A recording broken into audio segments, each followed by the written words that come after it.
Hello everybody and thank you for joining me. This is Sierra from Sierra T Designs, and today we're going to do some really cool mini Slimline Oxide ink blended cards. So let's jump right in. So I am going to use the We Are Memory Keeper Slimline punch board, and it says for the mini Slimline base it wants you to do a 7 by 6 inch card base. So I cut that out with my big trimmer, and I'm just going to score it at the score line for the card base, and it does give you a 6 by 3.5 inch card base. This is about it ends up being half an inch bigger than what I normally do, because I usually make my slimline cards 6 by 6 inches scored at the 3 inch mark. This is 6 by 7 scored at the 3.5 inch mark, but it lays it out for you on the board there. It tells you your measurements, and then it gives you a scoring line in the center. So it does make it fairly straightforward. And then I did want to create a panel for these bases. I'm not going to create a mat. I know that anybody who watches my channel regularly is going to be shocked, but I'm not creating a mat for this card, although you could. It would just make the technique a little bit more difficult. And my panel is going to be about 1/4 of an inch smaller than my base, just so you can kind of see the image go out beyond the card panel. So for my first set of ink blending, I'm going to do Picked Raspberry into Seedless Preserves into Villainous Potion. This was a blend that Christina Warner actually did recently on her channel with Villainous Potion, and it's just so stunning that I had to try it out myself. So I did see this from Christina Warner's channel, so make sure you go and check out her Oxide blends. She has tons of them. They're amazing. She just takes colors and blends them together, and right now she's doing the new Distress ink colors throughout the last year or so. So very cool if you need some ideas for ink blending colors, but honestly, a lot of colors you can get them to blend together if you just work at it a bit. So that is my first blend for this card here. And I do have to go back and forth a bit. As you can see, it does take me a minute. I do find the dome foams make it easier, so I do prefer domed foams as to the flat foams, but that is a personal preference. I mean, you could use the flat ones if you want to. And then for my second blend, I'm going to use Picked Raspberry into Seedless Preserves into Speckled Egg. So I'm actually going to start with Speckled Egg. So it's going to go Speckled Egg, and then into Seedless Preserves, and then into Picked Raspberry. So two of the colors are the same. The only thing that I've taken out is the Villainous Potion and put in Speckled Egg instead. So I think that these are really pretty together. I mean, they're Oxide inks. Distress Oxide inks blend together stunningly well, and even colors that generally may not still end up looking quite pretty together. So I mean, I've never done a blend I hated, although I guess I don't adventure crazily out of the box and do, certain colors. I don't bring brown into my colors very often, but I think that these blends turned out really pretty. And I know I just used this stamp set earlier in the week, but I just love it. And when I bring it out, I end up having so many different ideas with it. So I ended up wanting to use this again. This is the Simon Says Stamp Beautiful Flowers stamp set. It's just the big bouquet that comes in the stamp set. It's probably one of my favorite floral stamp sets. And I'm going to stamp it out on the bases first. Now you can kind of see that I've lined it up a specific way on my Misti there, and I have it about 1 square row in from the edge. That is because I am going to try to line this up so that I can stamp off of my panel into my base. So I did both of my bases first. And the only thing that really matters for the base is the outside areas of the stamp. But I mean, it's easier to stamp the whole image down than to try to stamp, the outsides. That would be silly. So I do stamp them both down. And now on one of the card panels, I'm going to make a bit of an error, but it doesn't really matter. At least I don't think so. You can tell me if you think so. But so here I'm going to line up my ink blended panel on top of my base.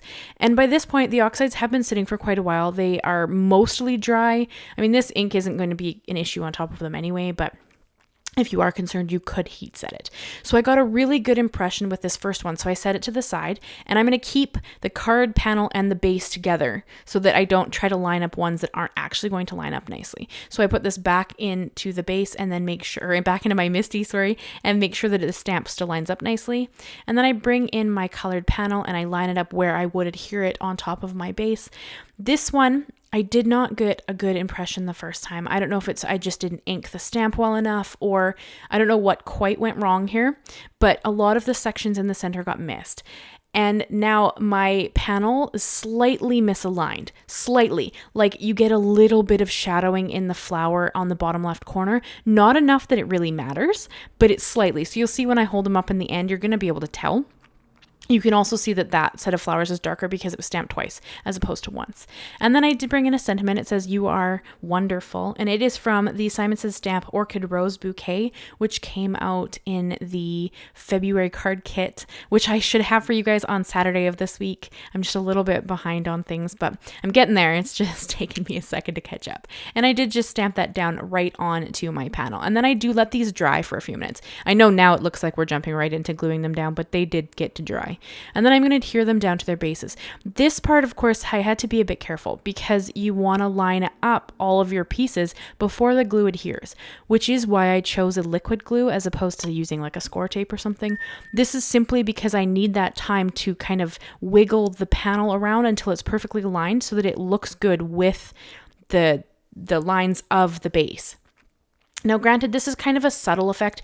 You could trim your panel smaller if you wanted to have more of it sticking out.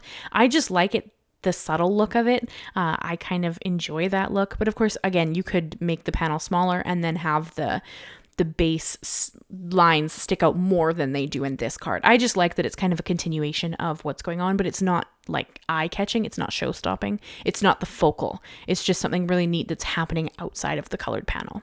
So you can see I'm going to have a couple of boo-boos on the one, and I am going to adhere little sequins on top of it. So on the darker one, the one at the top right now, I had a smudge of ink right beside the L in Wonderful, and part of the leaf did not stamp down. So I'm just going to cover them with some sequins, and you won't even be able to tell it. And you can only tell that this one's darker because you have the other one to compare it to. If you received this in the mail, there's no way you'd even know. You would think that that was fully intentional, right? It's just that you can see both, so you can see the mistakes that have happened. But honestly, I think they turned out both really pretty, so I'm okay with it. So I did put down some Vanilla Luster sequins, and then we're going to make some envelopes. So I brought the envelope maker back in, and I just showed you that it wanted me to trim my cardstock to be 9 inches by 9 inches. So I brought in my big trimmer here, and I brought in a piece of 12 by 12 cardstock, and I do end up switching out my purples because I messed up on the purple one to start with. It did take me a minute to figure out how to make the Slimline punch board work properly. So here I'm going to show you. So it has that little knob kind of thing that sticks into the track, and then the blade runs along beside it. So you do that for one side, and I found it easier to lift that piece of cardstock out and then it score my lines with the envelope lines. Now you flip it 2 times so that you're doing the opposing corner and do the exact same thing. Okay, this is crucial because if you don't do this, it's not going to work properly. Okay, now we're going to flip the cardstock over and do the last 2 corners. You don't need to score them at this point because they're already scored. You're just cutting the corners out to create the shape.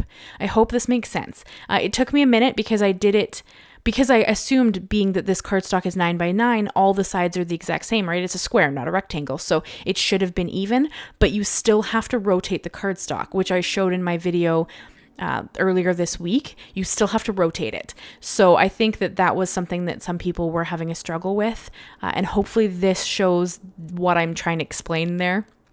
And then here we're going to adhere the envelopes together. I chose to use stronger adhesive this time. The glue worked perfectly fine from my last video. No issues at all. I just chose to use Scor-Tape for this. And I do like the more traditional looking envelope style.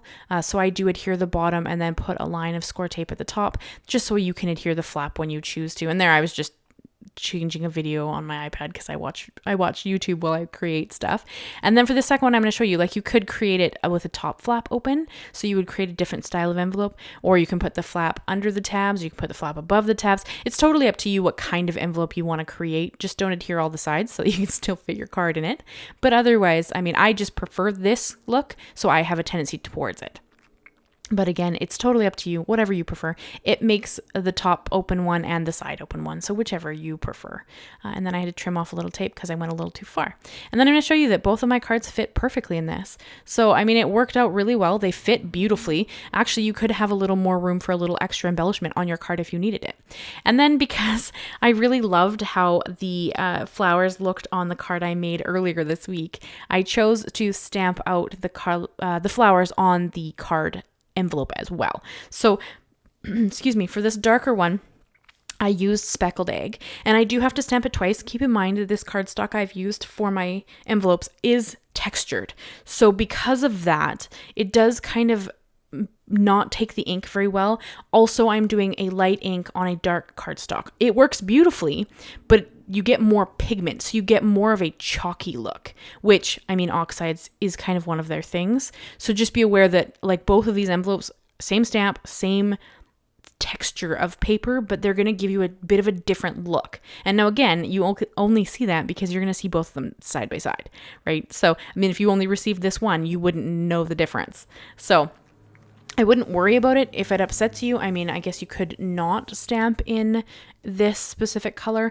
I like how this looks. I like that it's a bit lighter in different areas. It just gives it some more dimension. I think this looks really neat. But if you don't like that look, you could, of course, stamp it a few more times. And then for this lighter blue colored envelope, I stamped in Seedless Preserves instead of the Speckled Egg to give it that really pretty purple effect. And here again, I'm going to stamp twice because it is again textured, but you're going to get a different look because you're getting more of the dye from this and less of the pigment. I hope that makes sense. If not, please ask me questions. I happily kind of explain it, but it's just the makeup of the ink itself. And there you can see how pretty that looks. So I'm going to give you a close-up look of both the envelope and the cards. And here you can see this one turned out stunningly. I think that this is just a stunningly beautiful card. I love how the envelope came together. I think that it's really pretty and it fits in here perfectly with a little extra room even. So you could theoretically have it be thicker and it would still fit perfectly. And then the second one I'm going to hold up here, and you're going to see that it's just darker and just like a little bit on the left side of the flowers. It just double stamped and ghosted a smidge. It's really hard to tell, especially in the video, but in person you can see it a little. Well, if I pointed it out, you can see it, but I think that these both turned out really pretty. I'd love to know what you guys think. This is the card I have for today. Thank you so much for stopping by. I hope you leave me a comment, leave me a like, and consider subscribing if you haven't already. I do new videos every Monday and Thursday. Thank you so much, guys, and I will see you again very soon. Bye-bye for now.